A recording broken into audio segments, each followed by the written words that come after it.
फिर जैसे-जैसे आपको लगे कि अब मेरी बॉडी तैयार हो रही है, तो फिर बीच-बीच में थोड़ा एक टफ प्राणायाम ले लीजिए। उस टफ प्राणायाम को जैसे आप करेंगे देखिएगा ये वापस डाउन आ जाएगा। नथिंग टू वरी, कोई चिंता करने की ज़रूरत नहीं है। धीरे-धीरे उसको रेगुलर प्रैक्टिस करेंगे तो ये फिर वापस पुश अप होने लगेगा। तो इस तरीके से ऑक्सीजन का लेवल आपको बैलेंस करना है। इतना ईज़ी नहीं होगा, टाइम लगेगा बट करते-करते हो जाएगा। ठीक है? तो फिर जब आप ऐसे ऑक्सीजन का लेवल अपनी बॉडी में चेक करेंगे, आपको अपना नेचुरल ऑक्सीमीटर मिल जाएगा, आपको नेचुरल बॉडी का जो मैकेनिज़्म है उसकी हेल्प से आप अपनी बॉडी में ऑक्सीजन का लेवल चेक करने लग जाएँगे। तो एक टाइम ऐसा भी आएगा जब आपको पता चल जाएगा कि मेरी बॉडी ना तो हाइपोवेंटिलेशन में है, ना हाइपर वेंटिलेशन में है।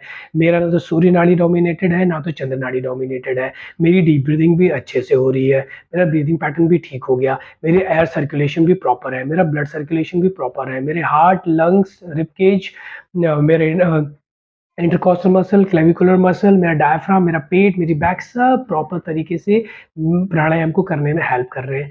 तब जाके आपको प्राणायाम के फ़ायदे होंगे और प्राणायाम को आप समझ पाएँगे। और ये है पूरी साइंस प्राणायाम की।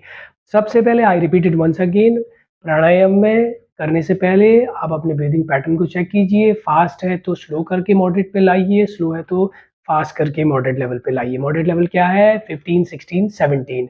वो कैसे होगा? डीप ब्रीथिंग सीखिए। डीप ब्रीथिंग कैसे? पेट को फुलाना, चेस्ट को फुलाना, ब्रीथ इन, चेस्ट को खाली करना, पेट को खाली करना, ब्रीथ आउट। वैसे ही जैसे खाली बर्तन भरता है तो पहले नीचे से भरता है, फिर ऊपर की ओर भरता है, और बर्तन भरा हुआ बर्तन जब खाली होता है तो पहले ऊपर से खाली होता है, फिर नीचे खाली होता है। सेम तरीके से एयर को भरना है, एयर को आउट करना है। फिर आपको नेज़ल चेक करना है, जो नेज़ल एक्टिव है उसको बंद करके इनएक्टिव नेज़ल को अटेंशन दे रहा है। धीरे-धीरे आपको पता चल जाएगा कौन-सा नेज़ल आपका डोमिनेटिंग है, जो डोमिनेटिंग है उसको कम अटेंशन देके डोमिनेटेड को ज़्यादा अटेंशन देते हुए धीरे-धीरे प्राणायाम शुरू करने हैं, उनको रेगुलेट करना है।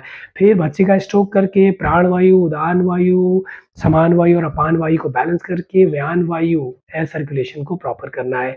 एयर सर्कुलेशन प्रॉपर करने के बाद आपकी बॉडी तैयार हो जाएगी प्राणायाम के लिए। प्राणायाम करने के बाद फिर वापस डीप ब्रीथिंग पे जाके भस्त्रिका स्ट्रोक करके होल्ड चेक करना है कैरोटिड बॉडी की मदद से। होल्ड चेक करके आपको मिलेगा आपका natural oximeter count. Oximeter count जब आपको मिल जाएगा, तो आपको पता चल जाएगा कि पर्टिकुलर प्राणायाम करने के बाद ऑक्सीमीटर काउंट नीचे आ रहा है या ऊपर आ रहा है। नीचे आ रहा है तो इसका मतलब बॉडी उसके लिए अभी तैयार नहीं है। उसको लगातार अभ्यास करके तैयार करिए, धीरे-धीरे ऑक्सीमीटर हाई जाने लगेगा। एक दिन ऐसा आएगा आप सारे प्राणायाम करोगे और ऑक्सीमीटर या तो स्टेबल रहेगा या फिर ऊपर चला जाएगा। अब इन सब चीज़ में आपको ये भी ध्यान देना है कि आप बहुत ज़्यादा ताकत लगा के प्राणायाम करेंगे, बहुत ज़्यादा ऑक्सीमीटर में सफोकेशन को चैलेंज करेंगे तो ऑक्सीजन का लेवल ज़बरदस्ती हाई जाएगा, बॉडी हाइपर वेंटिलेशन में चली जाएगी, फ़ायदे का नुकसान हो जाएगा।